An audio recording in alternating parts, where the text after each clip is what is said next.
Good morning to everyone. आज हम देखते हैं भारत की जलवायु, क्लाइमेट ऑफ इंडिया।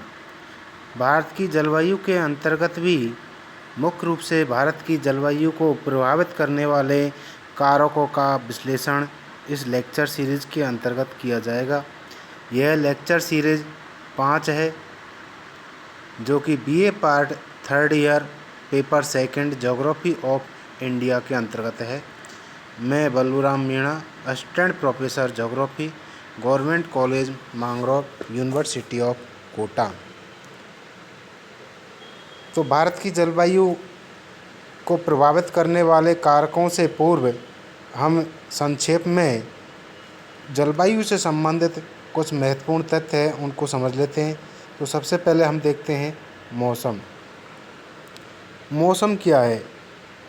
तो मौसम के बारे में हम सामान्य बोलचाल में भी देखते हैं, हमारे घर परिवार में भी बता देते हैं कि आज मौसम ख़राब है, आज मौसम साफ़ है, आज सुहावना मौसम हो रहा है। तो इन सारे तथ्यों को देखते हुए हम मौसम की जो परिभाषा है उसका सहज ही अंदाज़ लगा सकते हैं। फिर भी एक निश्चित शब्दों में यदि मौसम को हम बांधते हैं या परिभाषा के रूप में मौसम को व्यक्त करते हैं तो वो हम इस तरीक़ा से कहेंगे कि मौसम वायुमंडल में दिन प्रतिदिन होने वाले परिवर्तन है। अर्थात मौसम हमारे वायुमंडल की क्षण भर की जो दशाएं हैं उनको सम्मिलित रूप से मौसम कहा जाता है, जैसे तापमान, वर्षा, सूर्य का विकिरण आदि। तो संक्षेप में हम कहें कि वायुमंडल की जो अल्पकालीन दशाएं हैं उनको मौसम के नाम से जाना जाता है। दूसरा हम देखते हैं जलवायु, और काफ़ी बार ये पूछा भी जाता है सामान्य तौर से ही, क्योंकि बिल्कुल सामान्य बात है कि जलवायु और मौसम में क्या अंतर है। तो मौसम का विश्लेषण हमने आपको बता ही दिया है। अब देखते हैं जलवायु। तो मौसम के विपरीत जलवायु दीर्घकालीन अवधि का योग है।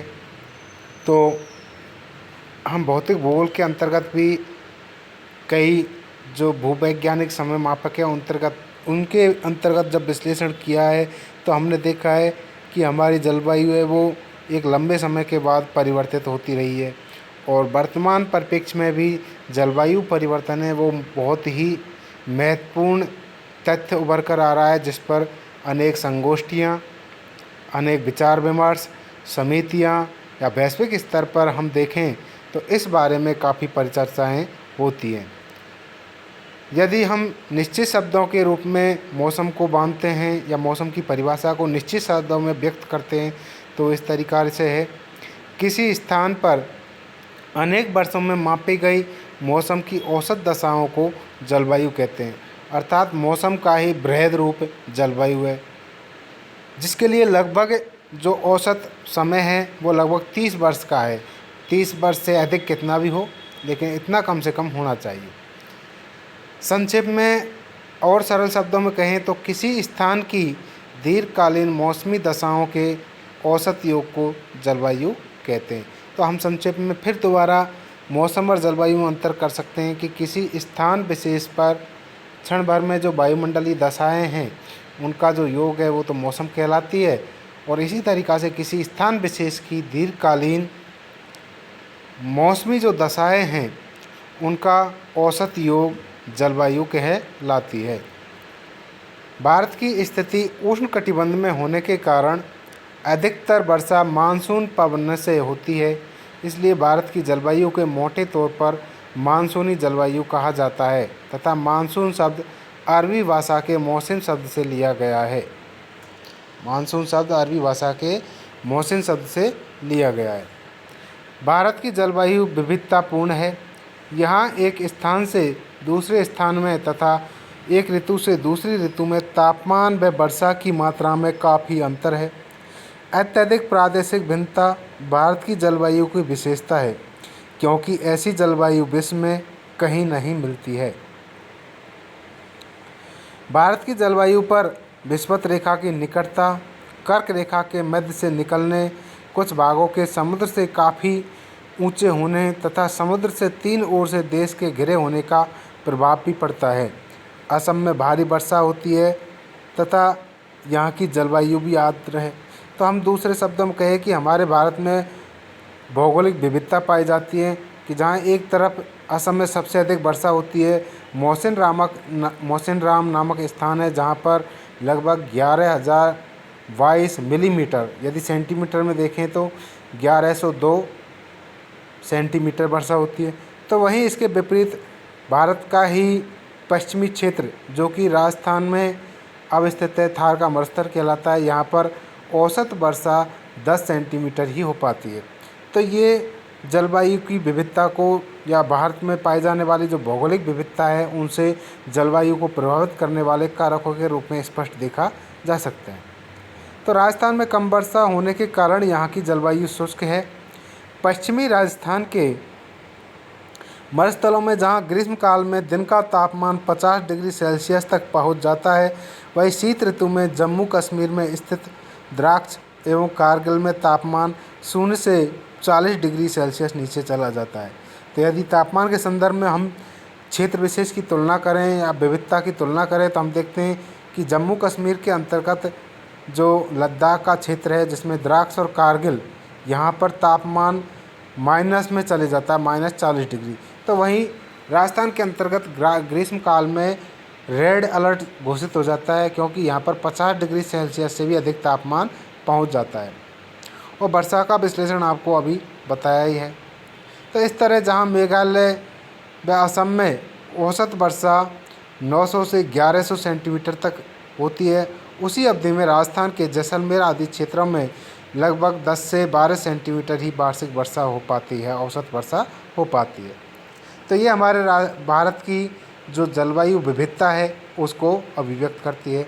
अब हम देखते हैं भारत की जलवायु को प्रभावित करने वाले जो मुख्य कारक है वो कौन कौन से हैं। तो भारत की जलवायु को प्रभावित करने वाले कारक, जलवायु को निम्नलिखित कारक प्रभावित करते हैं। सबसे पहला है अक्षांश। तो हमारे भारत की जो अक्षांशीय विस्तार है वो हम भारत की स्थिति एवं विस्तार के अंतर्गत हम देख चुके हैं। तो जिसमें हमें स्पष्ट दिखाई देता है कि भारत की जो स्थिति है वो उत्तरी गोलार्ध में अर्थात उत्तरी अक्षांशों के अंतर्गत है।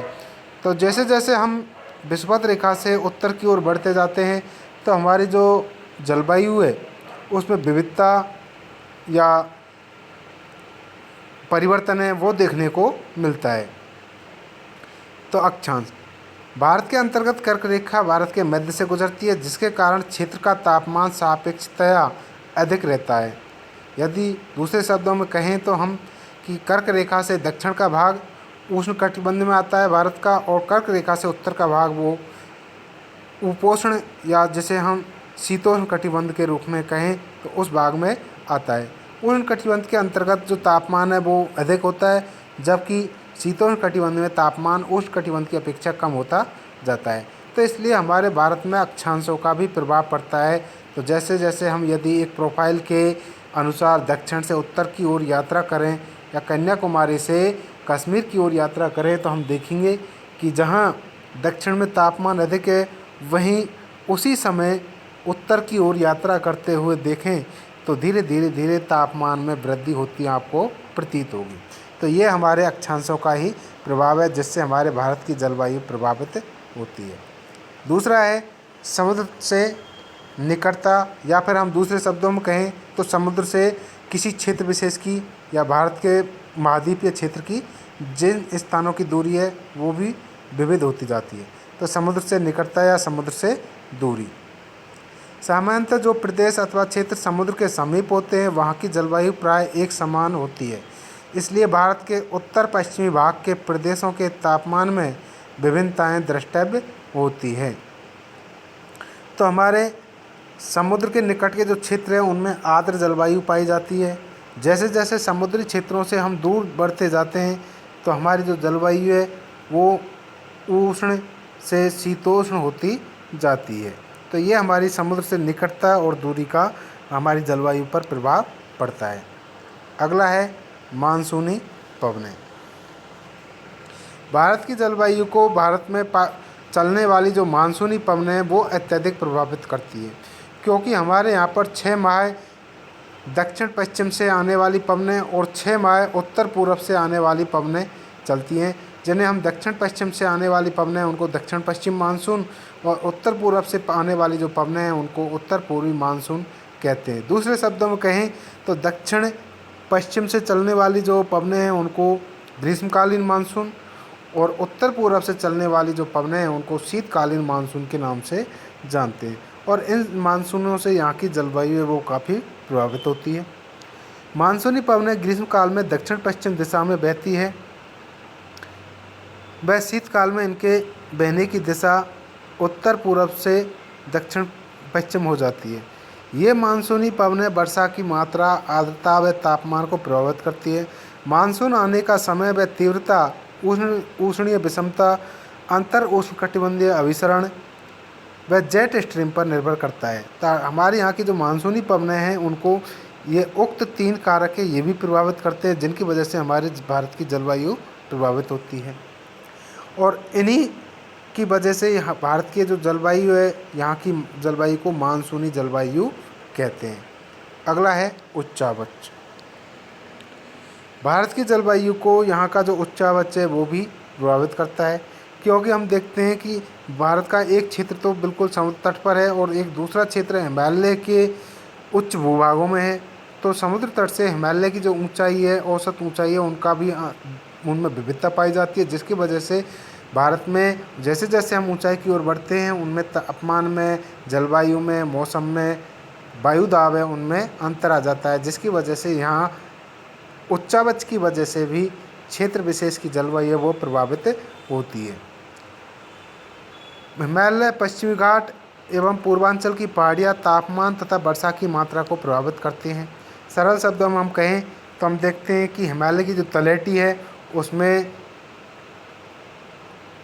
जो उपोष्ण कटिबंध है वो जलवायु पाई जाती है, लेकिन जैसे जैसे हिमालय की तलहटी से हम ऊंचाई की ओर बढ़ते जाते हैं तो शीतोष्ण और शीत यहाँ तक कि ध्रुवीय जलवायु भी भारत में पाई जाती है।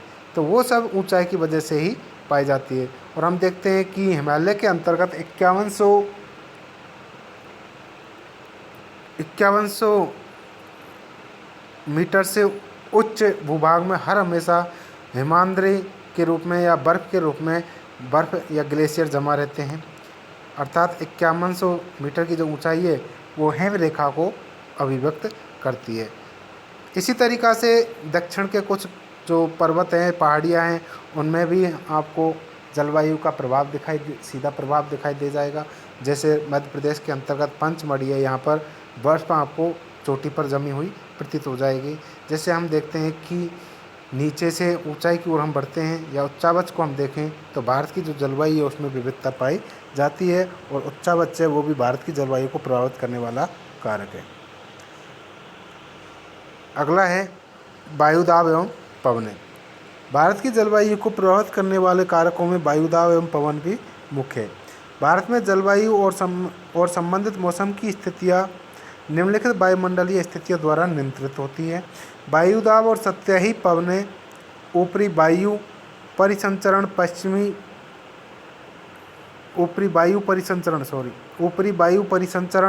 पश्चिमी चक्रवाती विक्षोभ और उष्णकटिबंधीय चक्रवात इनसे भी प्रभावित या नियंत्रित होता है।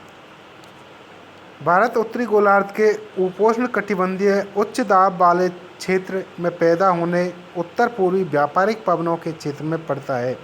ये पवनें भूमध्य रेखीय निम्न दाब वाले क्षेत्र की तरफ बहती हैं, लेकिन कोरियोलिस बल के प्रभाव की वजह से अपने दाईं ओर मुड़ जाती है। आमतौर पर ये पवनें बहुत कम नमी युक्त होती है, क्योंकि ये स्थल से सागर की ओर चलती हैं, इसीलिए ये बहुत कम या बिल्कुल भी वर्षा नहीं करती हैं। और यही वजह है कि भारत को बंजर भूमि होना चाहिए था, लेकिन ऐसा नहीं है। भारत पर वायुदाब और पवनों की स्थिति अद्वितीय है। सर्दियों में हिमालय के उत्तर में उच्च दाब पाया जाता है। इस क्षेत्र से ठंडी शुष्क हवाएं दक्षिण में महासागर के ऊपर स्थित निम्न दाब के क्षेत्रों की तरफ चलती है। गर्मी के मौसम में एशिया के आंतरिक हिस्सों के साथ साथ उत्तर पश्चिम भारत में निम्न दाब का क्षेत्र विकसित होता है। यह गर्मी के मौसम में हवाओं की दिशा को पूरी तरह से मोड़ देता है।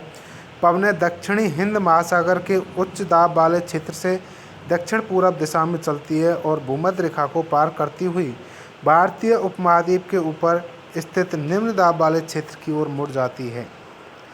ये हवाएं गर्म महासागरों के ऊपर से बहने के कारण नमी युक्त होती है और भारत की मुख्य भूमि पर मानसूनी पवन होती है। संक्षेप में भारत की जलवायु को प्रभावित करने वाले कारकों को निम्न बिंदुओं से भी अभिव्यक्त कर सकते हैं। पहला है भारत की जलवायु को प्रभावित करने वाला कारक स्थिति एवं उच्चावच। दूसरा है अक्षांश। तीसरा है हिमालय पर्वत। चौथा है जल और स्थल का वितरण। पांचवा है समुद्र तट से निकटता या दूरी। छठा है समुद्र तल से ऊंचाई और सातवां है ऊंचाई। इन सभी का हमने ऊपरी जो विश्लेषण है उसमें विस्तार से विश्लेषण किया है। निष्कर्ष: भारत में पाई जाने वाली भौगोलिक विविधता के कारण ही विभिन्न प्रकार की जलवायु पाई जाती है। इसी वजह से यहाँ की जलवायु है उसको विभिन्न कारक है वो प्रभावित करते हैं और विभिन्न कारक प्रभावित करने के कारण ही यहाँ पर जलवायु में विविधता पाई जाती है। धन्यवाद।